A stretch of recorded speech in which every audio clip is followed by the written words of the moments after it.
بسم اللہ الرحمن الرحیم۔ السلام علیکم سامعین و ناظرین۔ کل ہم نے ایک آرڈیننس پر بات کی جو کہ غلط خبر کی اشاعت پر 5 سال سزا سے متعلق تھا، اور جس کی ضمانت بھی نہیں ہوگی۔ اس کے ساتھ ہی ایک اور آرڈیننس بھی حکومت نے جاری کیا، صدر نے جاری کیا، جس کے مطابق منتخب نمائندے، جن میں M L A, M P A اور بلدیاتی نمائندے بھی شامل ہیں، وہ الیکشن کے دوران حلقوں میں جا کر میٹنگز کر سکیں گے اور خطاب بھی کر سکیں گے۔ اور ساتھ یہ بھی لکھا ہوا ہے کہ چونکہ اس وقت پارلیمنٹ سیشن میں نہیں ہے، تو اس لیے صدر صاحب سے پریزیڈنٹ از پلیزڈ، یعنی صدر کو خوشی محسوس ہو رہی ہے کہ وہ یہ آرڈیننس جاری کر رہے ہیں۔ حالانکہ صدر اگر جمہوری ہے، وزیر اعظم اگر جمہوری ہے، ڈیموکریسی ہے اگر ملک میں، تو پھر اس طرح احکامات جاری نہیں کیے جاتے۔ یہ ڈکٹیٹرشپ ہے اور یہ بادشاہت ہے۔ کل ہم نے جو بات کی تھی کہ جب پارلیمنٹ موجود ہے جو کہ مجلس قانون ساز ہے اور جمہوریت ہے ملک میں، تو پھر آرڈیننس نہیں لائے جاتے، پھر بل تیار کر کے ان کے مسودے پیش کیے جاتے ہیں پارلیمنٹ میں، وہاں پہ بحث ہوتی ہے، اپوزیشن اپنی اس میں ترامیم لاتی ہے اور یہ دیکھتی ہے کہ حکومت یہ اپنی عوام پر گرفت مضبوط کرنے کے لیے تو نہیں کر رہی، یا اس کے کوئی ذاتی اغراض و مقاصد تو نہیں ہیں۔ اس پہ پھر ہم نے کافی بات کی تھی۔ آج ہم بات کریں گے کہ منتخب نمائندے جو ہیں یہ انتخابی میٹنگوں میں یعنی جلسوں میں جا سکتے ہیں اور خطاب کر سکتے ہیں۔ یہ ایک اور جو ہے وہ، میں تو یہی کہوں گا کہ چاول ہی ماری ہے اس حکومت نے۔ ابھی مسئلہ یہ ہے کہ موجودہ حکومت اخلاقیات کی تمام جو حدیں ہیں وہ پھاند چکی ہے، اور انتہائی ڈٹائی کے ساتھ اس طرح کے آرڈیننس جاری کیے جا رہے ہیں جن کا صرف اور صرف ایک مقصد ہے: حکومت کو فائدہ پہنچانا، حکومت کے ہاتھ مضبوط کرنا، عوام پر گرفت سخت کرنا، اور جرنلسٹوں پر گرفت سخت کرنا، اور اپوزیشن کو دبانا۔ اب سیدھی سادی بات ہے، ملک کا ایک عام بچہ بھی جانتا ہے اور عام ووٹر بھی جانتا ہے کہ جب انتخابات ہو رہے ہوں تو حکومتی لوگ جو ہیں وہ انتخابی ریلیوں سے خطاب نہیں کر سکتے، اور اس کو الیکشن کمیشن بھی دیکھتا ہے انتخابی ضابطۂ اخلاق کی خلاف ورزی کے طور پر، کیونکہ ظاہری بات ہے کہ کوئی وزیر، کوئی ایم ایل اے، کوئی ایم پی اے کسی انتخابی ریلی میں جائے گا تو وہ اس امیدوار کے لیے اپنا جو حکومتی اثر و رسوخ ہے وہ استعمال ہو رہا ہے۔ اور ظاہری بات ہے کہ جب وزیر جائے گا کسی ایسی میٹنگ میں تو اس وزارت کا عملہ اور لوکل سطح پہ اور جو اس کے ساتھ جائے گا اور گاڑیاں اور مشینری اور سارا کچھ یہ استعمال ہوگا، تو وہ حکومتی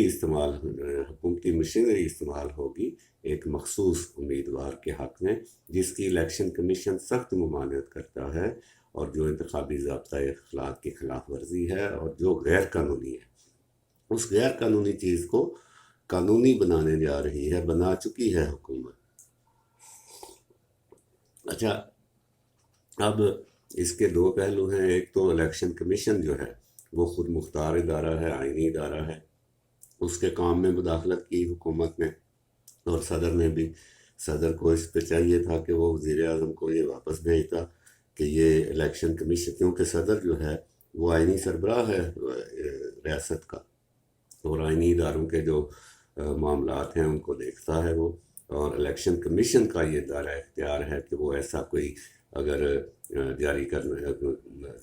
ضابطۂ اخلاق میں کوئی تبدیلی لانا چاہتا ہے تو۔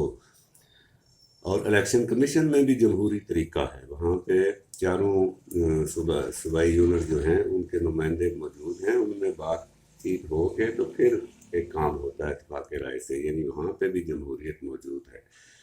اچھا، یہ کام یہ تو ہو گئی الیکشن کمیشن کی سائڈ، اور ہمیں پوری امید ہے کہ چند دنوں میں الیکشن کمیشن اس پہ ضرور بات کرے گا، اور حکومت کو یہ آرڈیننس واپس لینا پڑے گا، اور حکومت کو خفت بھی اٹھانا پڑے گی۔ خفت بڑا ایک وہ لفظ ہے، تمیزدار لفظ ہے، ان کی تو بےزتی خراب ہوگی اصل میں۔ اچھا، دوسرا پہلو اس کا یہ ہے کہ اب یہ ڈٹائی کی انتہا ہے کہ 3.5 سال اور 4 سال اور پھر انتخابی سال اور پھر یعنی کہ جنرل الیکشن آنے کے لیے جو 5واں سال ہوتا ہے وہ انتخابات کی مہم کا سال ہوتا ہے، اور پھر ابھی بلدیاتی الیکشن کا بھی ڈول ڈالا جا چکا ہے۔ کے پی کے میں ان کو شکست فاش ہوئی۔ اب پنجاب اور کے پی کے باقی حصوں میں الیکشن ہونے جا رہے ہیں، بلدیاتی الیکشن، اس میں پھر ان کو شکست نظر آ رہی ہے، اور 1.25 سال 1.5 سال بعد جو جنرل الیکشن ہونے ہیں ان میں بھی ان کو اپنی صاف شکست نظر آ رہی ہے، کیونکہ ان کے پاس کچھ بھی نہیں ہے لے کر جائیں یہ اپنے حلقوں میں واپس، اور اس پہ پارٹی کے ایم این اے جو ہیں وہ بڑے پریشان ہیں۔ اب دوسری ایک تو یہ کیفیت ہے، دوسری طرف صورتحال یہ ہے کہ آج ہی زرداری صاحب ملے مولانا فضل الرحمان سے، اس سے پہلے شہباز شریف صاحب سے کی ملاقات ہوئی، چودھری برادران سے رابطے ہوئے، 90 والوں سے بھی ملاقات ہوئی، اور یعنی کہ نو کانفیڈنس موشن جو ہے اس کا بڑا غلغلہ ہے، اور اس حوالے سے جو باتیں ہو رہی ہیں اس میں پہلے تو بات ہو رہی تھی کہ پنجاب میں لائی جائے گی نو کانفیڈنس بزدار کے خلاف، پھر یہ بات رہی کہ مرکز میں اسپیکر کے خلاف لائی جائے گی، اور اب یہ بات چل رہی ہے کہ نہیں عمران کے خلاف ہی لائی جائے گی۔ اس میں نمبر گیم جو ہے وہ 163 اپوزیشن کے پاس اکٹھے ہو چکے ہیں، اور 178 حکومت کی تعداد بتائی جا رہی ہے، سادہ اکثریت 172 ہے، اور اس طرح جو 9 ارکان کم ہو رہے ہیں ابھی اپوزیشن کے پاس، اور اس پہ کام جاری ہے، اور اپوزیشن کے ذرائع جو ہیں وہ یہ کہتے ہیں کہ ہمیں 172 نہیں، ہم کم از کم ڈبل تعداد رکھیں گے، یعنی 9 کی بجائے ہمیں کوئی 14 15 یا 16 ارکان کی حمایت ہو، تاکہ ہم محفوظ طریقے سے یہ نو کانفیڈنس موشن لائیں۔ اب یہ نو کانفیڈنس موشن ہے تو اس کے حوالے سے دیکھیں تو عمران خان صاحب کے بارے میں ان کی جو طبیعت ہے متلون مزاج آدمی ہے، تو وہ اس سے گھبرا کے وہ اسمبلیاں توڑ بھی سکتے ہیں اور عام الیکشن کا اعلان کر سکتے ہیں، یعنی کہ عام الیکشن ہو سکتا ہے کہ 4 سال حکومت کے پورے ہوں تو وہ عام الیکشن آ جائیں۔ تو